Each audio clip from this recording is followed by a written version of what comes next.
gonna be Austin. Wait a minute. Undertaker, Kane. You forgot about the brothers. Double choke. The Attitude Era is the most infamous era in all of WWE's history and is often regarded as significantly better than the current product. There are a lot of factors that go into this, but most importantly are the superstars featured in each era. The Attitude Era's top dogs were Stone Cold Steve Austin and The Rock, but right underneath they had Triple H, Undertaker, Mankind, Kane, and so many more iconic characters. Nowadays we have better in-ring action, but do the characters hold up? Let's compare, starting with Kurt Angle versus Brock Lesnar. Section. This would be the third of Cole.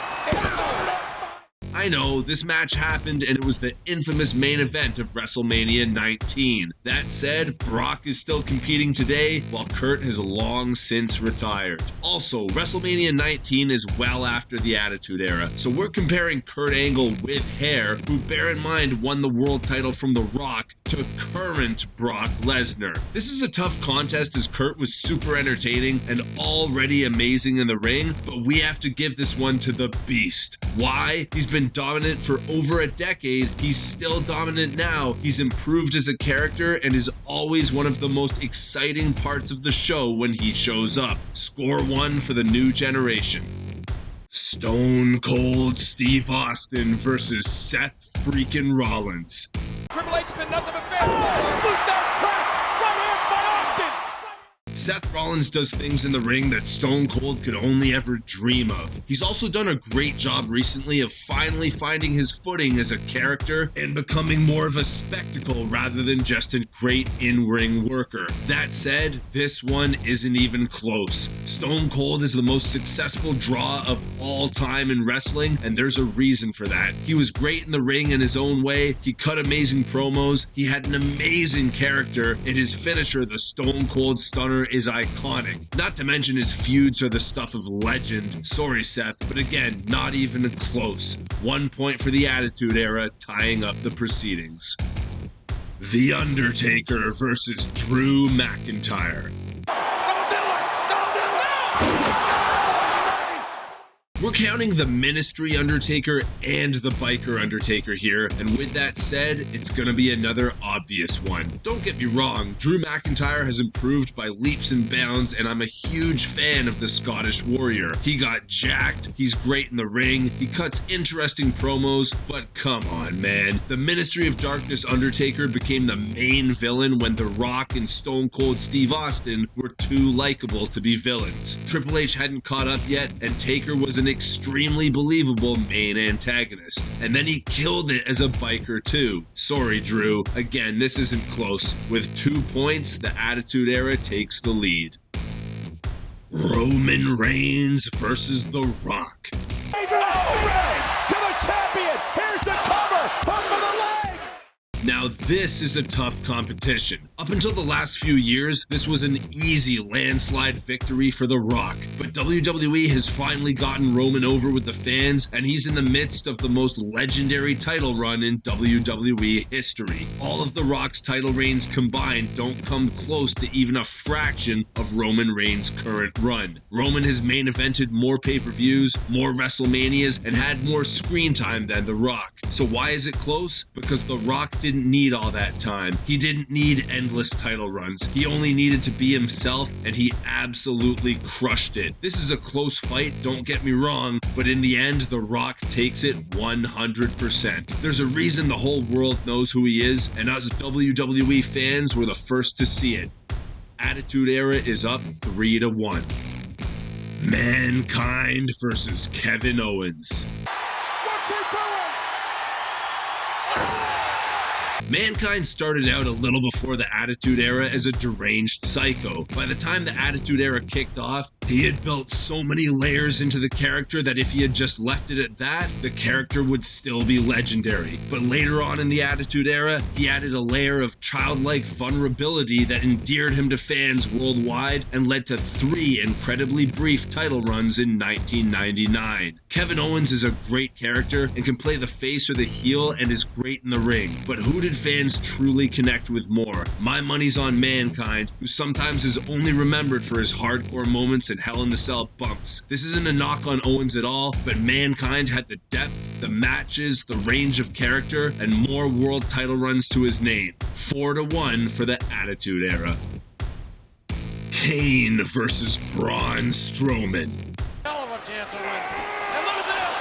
Kane! This would be such an easy victory for Kane if they had ever truly taken him seriously. There were so many times in the Attitude Era and Ruthless Aggression Era that Kane could have had a solid 1 to 2 month title run, but WWE never went all in on him. And that's a shame, because 90s Kane had maybe the scariest look of any WWE wrestler ever. Braun Strowman, on the other hand, has been taken extremely seriously from the get-go, and his sole world title reign lasted a few months and was won from another legend, Goldberg, at WrestleMania. I love you, Attitude Era Kane, but I have to give this one to the monster of all monsters. The current generation now has 2 points to the Attitude Era's 4.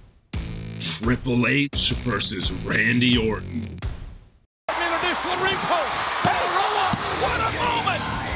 The Evolution stablemates are being compared here, but ironically not during the Ruthless Aggression era. We're talking late 90s and early 2000s Triple H, and nowadays Randy Orton. Triple H was the original big bad, unless we're counting Vince McMahon, for many fans, and the McMahon-Helmsley regime run is perhaps some of his best work. Randy Orton has been injured for a while, but when he's around, he's treated like the wily veteran that everyone respects, whether he's a face or a heel. So what it comes down to is who is a more bona fide main eventer? Randy Orton now or Triple H in the year 2000? I have to go with Triple H, as The Rock needed someone that dastardly to oppose him, whereas Orton hasn't really made a new star with a legendary feud just yet. 5 points for the Attitude Era.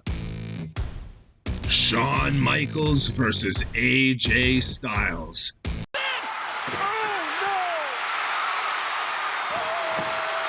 How sad is it that we could have seen this match in the Ruthless Aggression era, as Styles was killing it in TNA and HBK was in his legendary return run? Ah well, that's not the HBK we're talking about anyway. We're talking about the original DX World Champion Rebel Without a Cause HBK versus today's AJ Styles. And honestly, it's another one for the Attitude Era. They both were great in the ring, about equal now as Styles has begun to slow down, and HBK absolutely crushes Styles in the character and promo department. Again, equals in the ring, but landslide victory for HBK in character and promo. No contest, Attitude Era wins. 6 points to the current generation's 2 points.